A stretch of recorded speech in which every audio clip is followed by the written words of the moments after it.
What is an open secret about your profession that we regular folk don't know or generally aren't allowed to be told about? As a freelance ghostwriter, most of my clients are Russian or Middle Eastern men who publish 5 to 10 ghost-written romance or erotica books a week under female pen names. They spend $10K a month and double or triple that by flooding the market. At one point, one client told me he had 6 of the top 10 Regency romance spots on the paid bestseller list. Next story. Your dog or cat is much more comfortable when you're there with them during euthanasia. It's really hard when people say, "It's too hard for me to be there with them," and leave the room for it. It's one of the hardest things ever, but they need you there with them. They look around for you sometimes. That being said, if we do the euthanasia without you, we always have one staff member whose only job during the procedure is to cuddle and comfort your pet and tell them how much their owner loves them and what a good boy they are. Yeah, speaking from experience, this is extremely difficult to do, but it's like if you really want to make sure that, your pet leaves this world in the best possible state, you've got to be there. It is extremely difficult, I get it, but yes, you got to be there. Next story. I worked as a retail manager in the past. A customer's attitude and approach is about 99% of the reason someone would help them solve a problem. Sale ended yesterday? Your return is past the date? You want a better price on a clearance item? Be a normal, kind person and you'll usually get your way. If you start off feeling crappy or demanding, then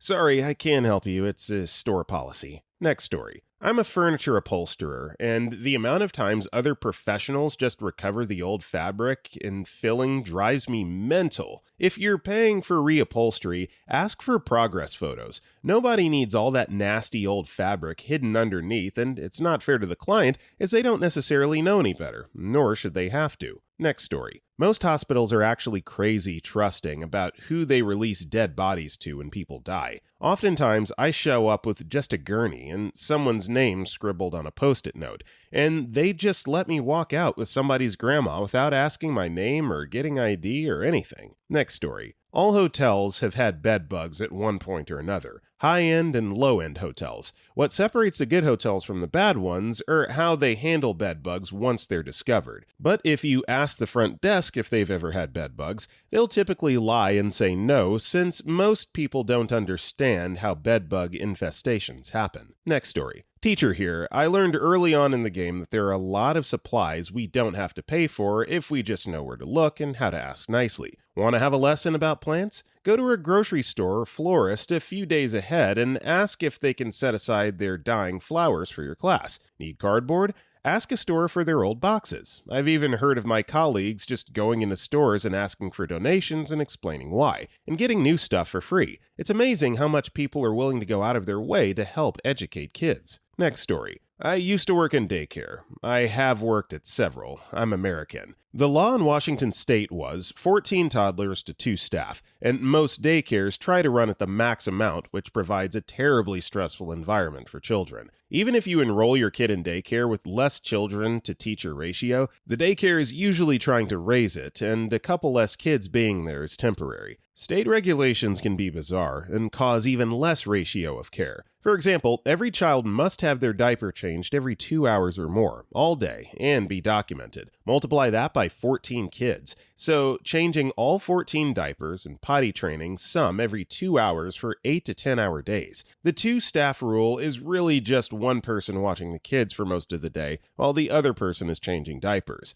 A good environment being provided is almost impossible when one person is watching 14 toddlers. The state taxes daycares for breaking any small rule, so they struggle to make money and pay people fairly/hire more staff. Next story. The majority of regular broadcast radio shows are pre-recorded. If a DJ is broadcasting live, usually the morning shows, they still have no control over what music plays. It's all pre-programmed. They'll usually record phone requests and replay them during the voice break before the requested song is scheduled to play anyway, to make it seem like they're playing and taking requests. When the studio is empty, all phone lines are set to busy, so no one calls and realizes there's no one there to answer. Next story. At the airlines, we generally have no idea where your bag is at any given time. It follows a chain of events to get to the right place. If it ends up missing, no one is looking for your bag. Your file gets loaded in a computer, and when your bag is eventually scanned somewhere, a person is notified to grab it before it moves on to somewhere else.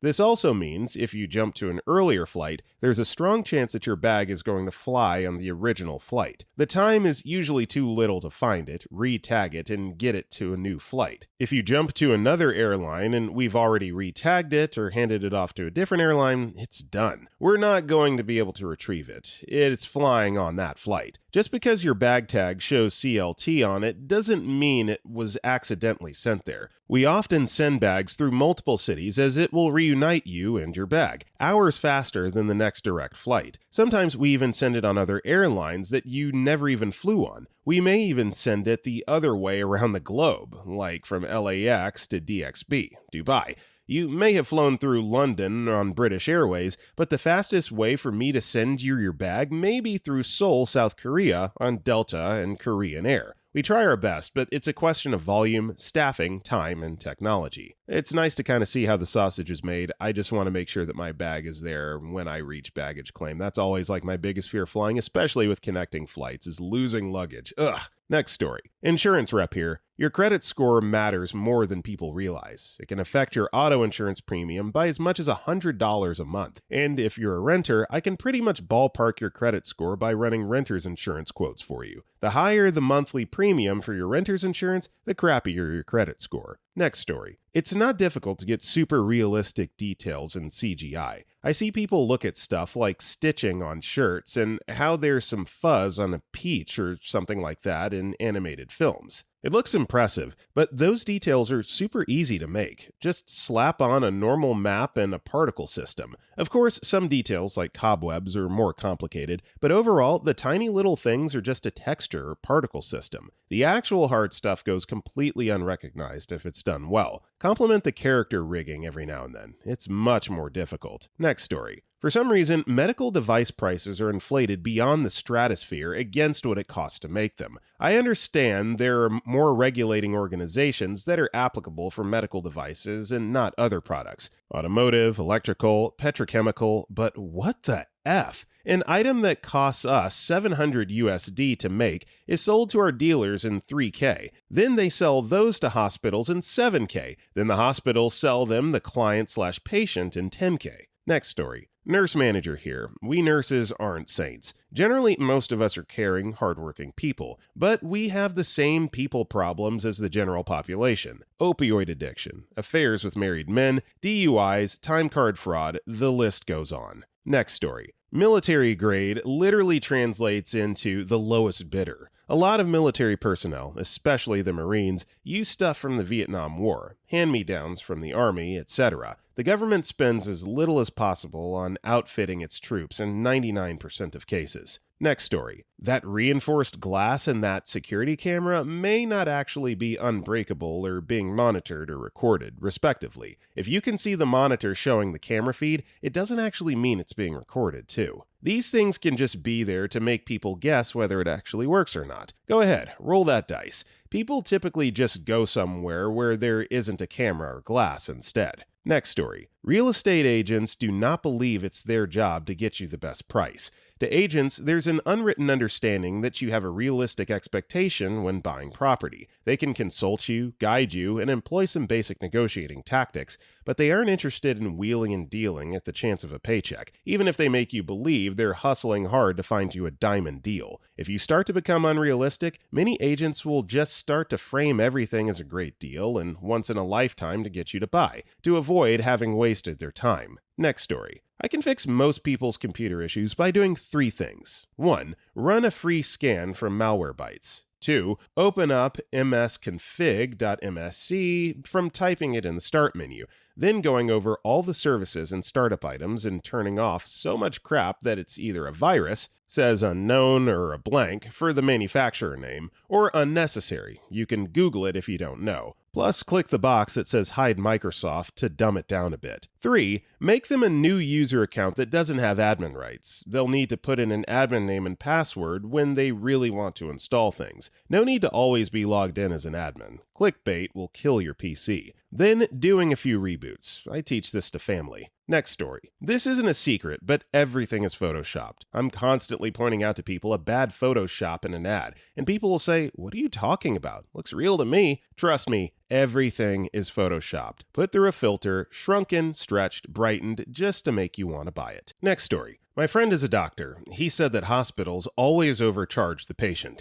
One solution to this is to ask for an itemized invoice, and more often than not, there will be a significant reduction in the invoice. I tried it once, and it worked. Next story. Teachers have favorites and talk crap about the students they don't like all the time. I was a teacher for 10 plus years and ate lunch in the teacher's lounge like 4 times because I just couldn't stand it. I'm talking about kids as young as kindergarten. Same thing with parents. Teachers talk crap about them. PITA parent is a common name given to parents who dare to contact teachers about their kids. Though parents who call and demand better grades for their kids, fully entitled and truly a-holes usually. You know, I myself have worked with children for many years and I can totally back this up. It's just human nature. You have certain kids that are obedient, respectful, and generally just more fun to be around than others, but a lot of that has to do with their upbringing, and you can't really hold that against poorly behaved kids, but absolutely, I agree, teachers do have favorites. Next story. Former profession, Catholic school principal. Open secret, private schools lower their costs and increase their test scores by expelling students with special needs or low grades. Anyone with a disability costs extra because you have to spend more on support services, and private schools like to brag about being academically better than public ones. Instead of helping vulnerable kids, many such schools abandon them for better optics and more money. Current profession, tabletop RPG designer. Open secret, the pay is crap. You cannot make a living this way unless you're extremely lucky. I have a day job and very understanding wife. What's worse is how some game companies purposefully target folks wanting to break into game design by offering them work at super low rates. 3 cents a word is common, but still low. But I've seen asshats offering 0.005 cents per word. Yes, half a cent. Or the scam where there's no pay because you'll receive exposure. Next story. Advertisers can show you ads that are related to what your wife, husband, girlfriend, etc. has been looking at online. If you've acknowledged your relationship, like marital status on Facebook, and are often in the same location, advertisers assume you're talking about getting a bike or planning a trip, etc., and will serve you ads even if you haven't been the person looking them up. Edit. I should clarify, it's not known to be specific advertiser or brand that's known all this information about you, and it's not associated with you as an individual, like they don't know your name, but rather it's the program that collects data and sells ad space based on that data. Next story. Your doctor has literally no idea how to perform any lab tests that you need. TV shows make it look like the doc just runs down to the empty lab and has results in a moment, but it takes qualified lab technologists to get the test done. Also, 9 times out of 10, if your doctor or nurse says they need to collect a sample a second time because of something the lab did, it's to cover up that they, the nurse/doc, messed up something in the collection process. Next story. If you take an actual IQ test, your results will rarely, if ever, be provided to you. The only information you'll likely receive is whether you're in average range or not. Whatever the number is, even when very high, the only typically meaningful results are when an individual scores below 70 IQ, or 2 standard deviations below the mean, which is the cutoff for a diagnosis of an intellectual disability. Also, psychologists are unable to take IQ tests once they're trained to administer them. This might seem obvious, but most don't realize this is the case. Their results would be totally invalid. Next story. Your kid did not start talking at 4 months old. A first word only counts as such if it's an approximation of a word in the language and used as such. A child saying mama while reaching for her mother counts. A child saying doos while reaching for juice counts.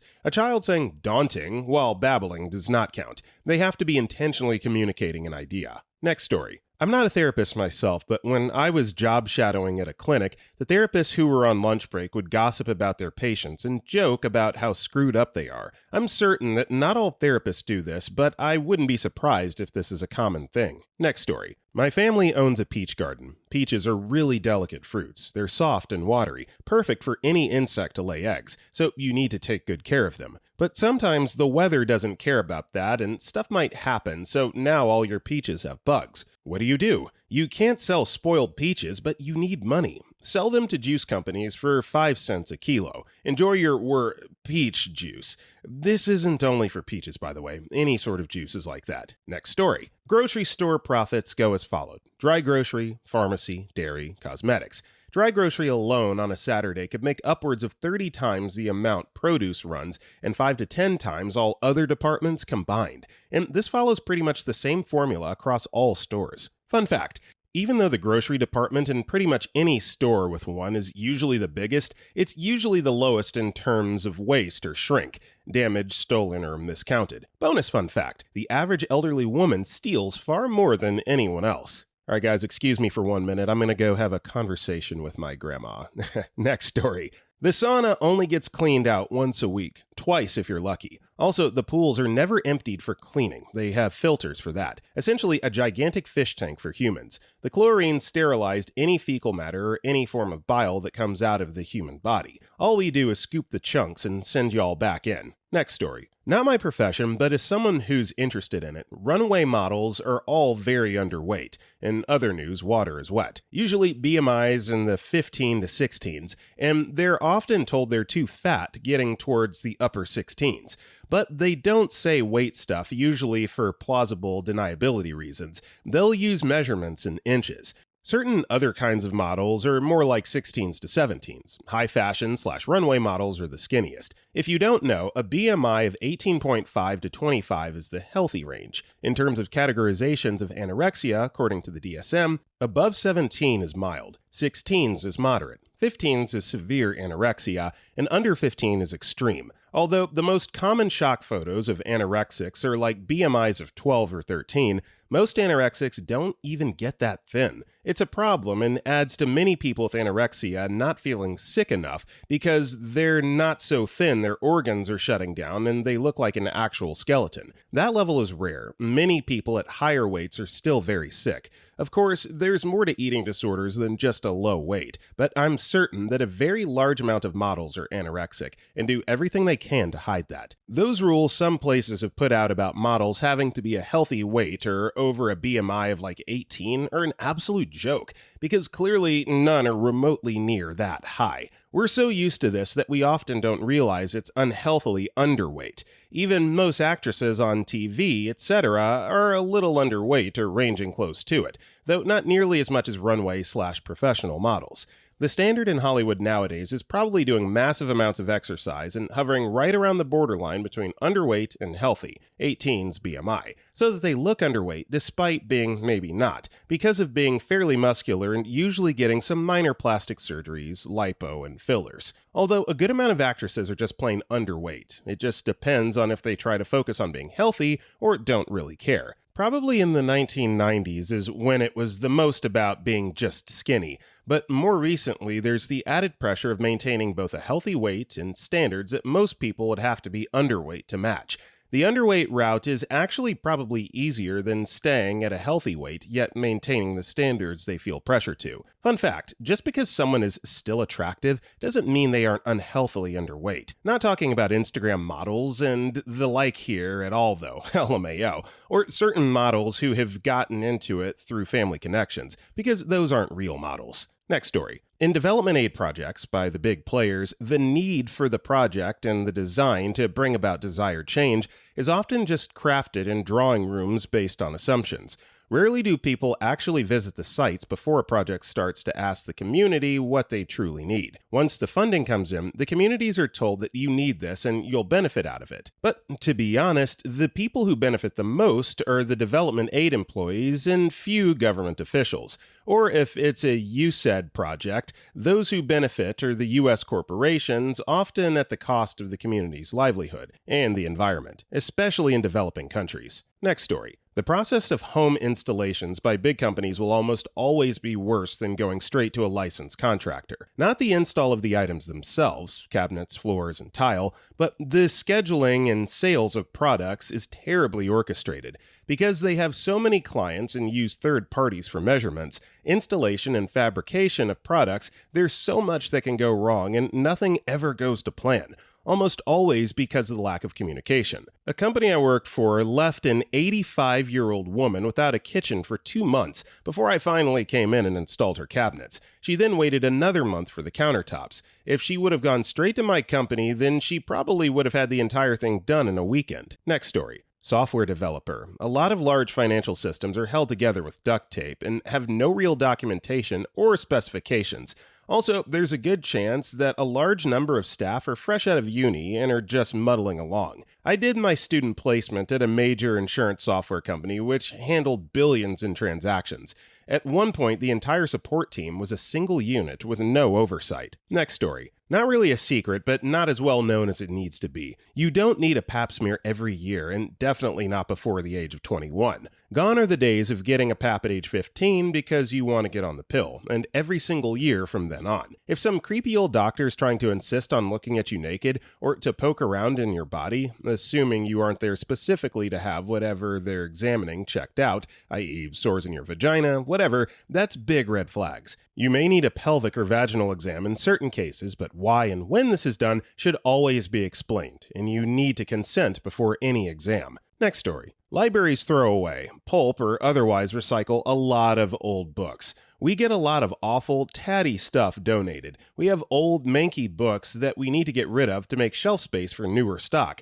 And we have standards for anything we sell off at library stock sales. It's just easier to throw things out. Sometimes things go from the workroom for repair or cleaning straight in the bin. We do this because if customers knew, they might damage things they wanted to buy from us. Next story. Almost every elderly person living in a retirement home wants to die. There's a grace period if the person is relatively healthy, but as soon as they realize they're destined to live in the same room the rest of their life, they're quick to ask everyone around them to kill them. Just today, I was asked by about 4 members if I would kill them. Edit. To clarify, the wing I work in is assisted living, where most everyone in there is unable to live on their own and requires assistance around the clock. Most people have some form of dementia, and most of their families stuck them there because they couldn't deal with it. Next story. Automotive technician here, and maybe I've been extremely fortunate, but the shop is usually not out to screw you. A lot of the upsells people scream about are the fact that I have to take these parts off to get the part I have to fix or replace.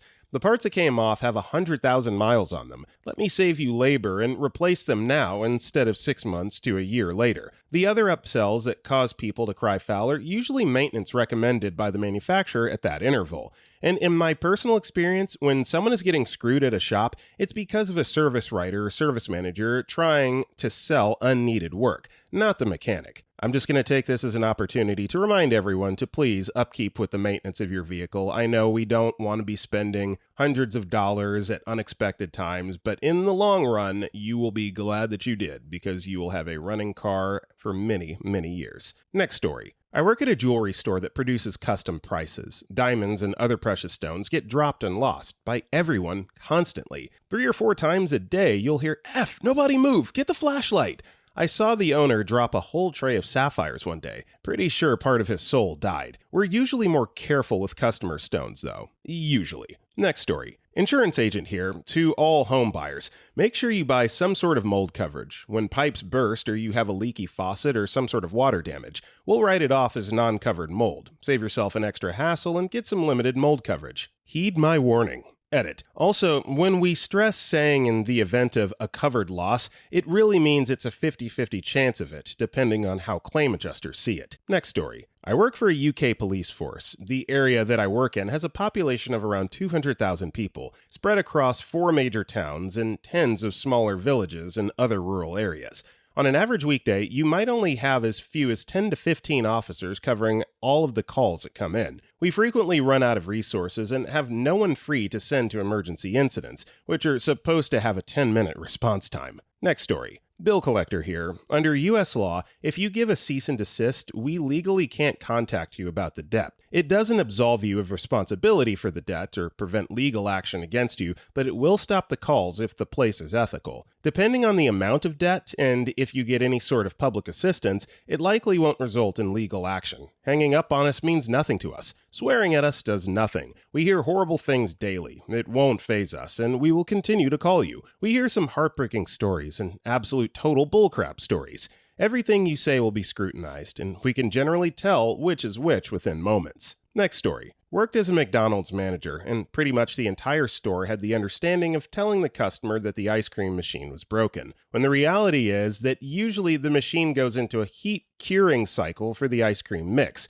It's easier to say it's broken than to explain this. And during the summer holidays, when everyone's ordering sundaes or cones, the machine goes into a lock mode until it can freeze the ice cream again. Or else you're just getting lukewarm liquid ice cream mix. Next story. Master electrician and former shop owner. The standard household outlet has enough current to kill the largest man. It just has to take the right path across your heart to the ground. Water alone does not conduct electricity. It lowers an item's resistance. Lights flickering or turning on and off is never ghosts. We go into conversations with clients knowing we have to let them feel like they know what they're talking about. Average electrician goes to school and trains for 5 years. After 10, he can study to be a master. They're more educated than most people think. I'm no longer in the trade. There's more of these. This just came to mind. Next story. Cinema theaters are full of bugs. No matter how much you clean, bugs will live off the food dropped and are very good at hiding. Even exterminators can't get them all. Plus, with all kinds of people coming in, they bring in bugs, fleas, lice, etc.,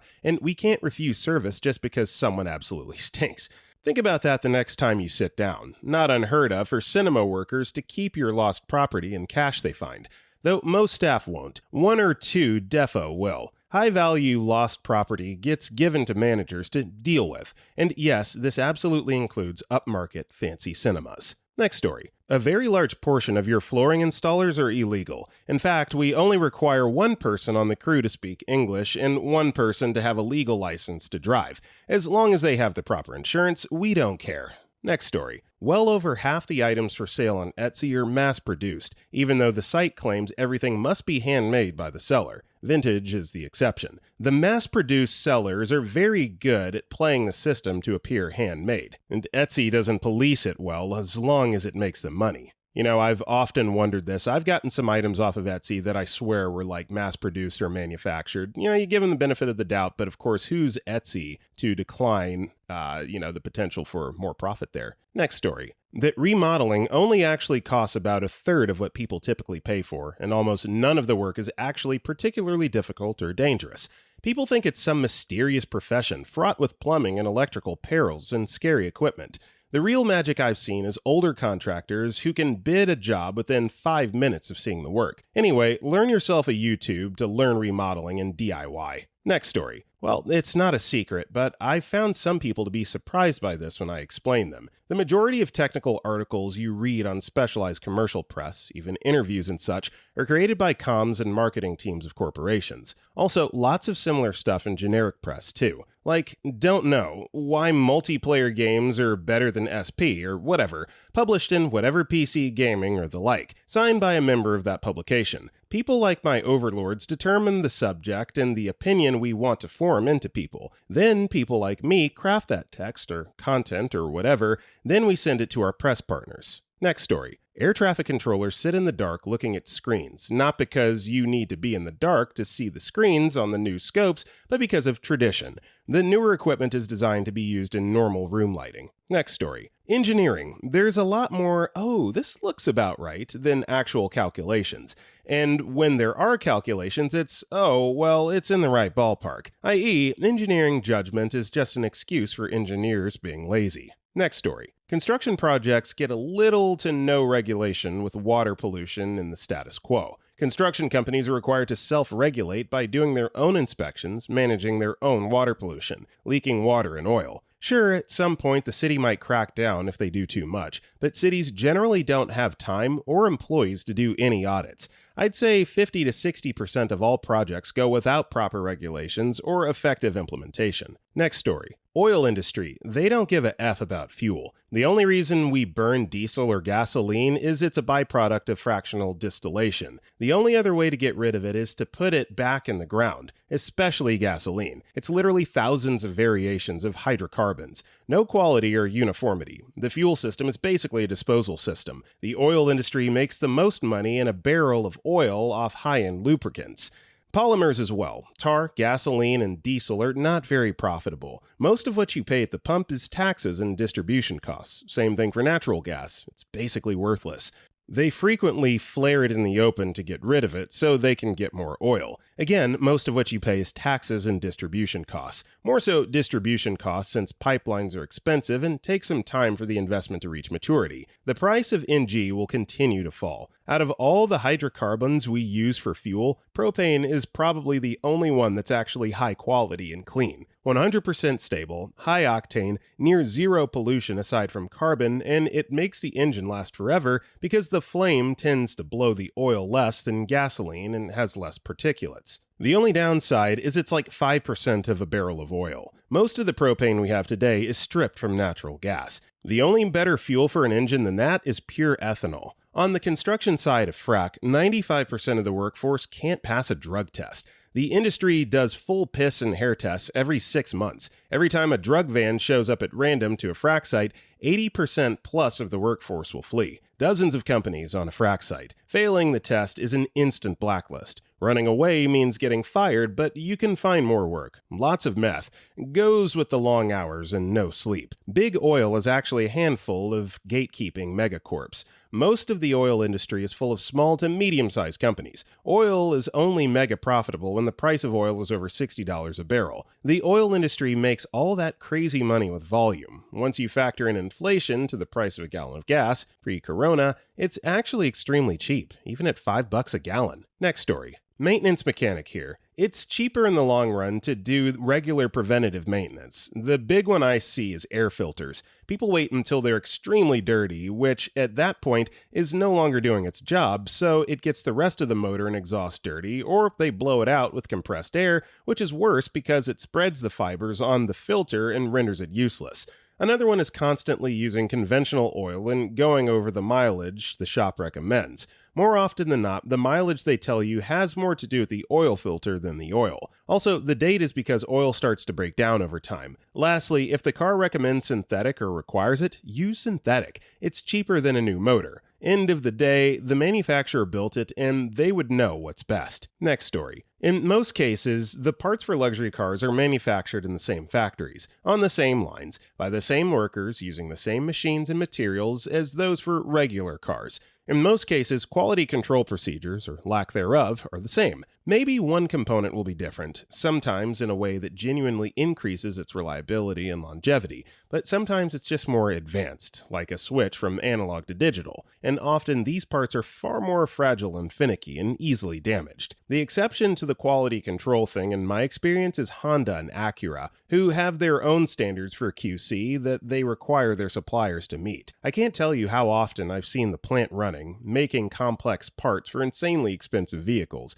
and not one assembly line had a QC person on it other than Honda or Acura. Next story. I work in a nursing home. Your sweet little Meemaw and Papa are a-holes. I worked at Walmart before my nursing home, and I had way fewer problems with rude, entitled, and plain malicious people than I do now in nursing. Almost all of the men sexually harass the female staff too, including, but not limited to, sexually explicit comments and requests, grabbing, groping, flashing, self-pleasuring, etc., etc. This is surprisingly much more common amongst completely cognizant residents than it is amongst those with dementia. It's an extremely difficult job and no one gets paid enough, especially not the aide because we're the ones exclusively dealing with almost all the stuff mentioned above. Next story. In the movie theater industry, it's just how much customers get shafted. Everyone knows this. The customer, corporate, the employees, and managers. But it isn't just crappy prices. It's also crappy, dismissive customer support, poor management, and the negligence of employees towards basic jobs, which just makes the experience for the customer really crappy. If there's one thing that my theater does well, though, it's keeping clean.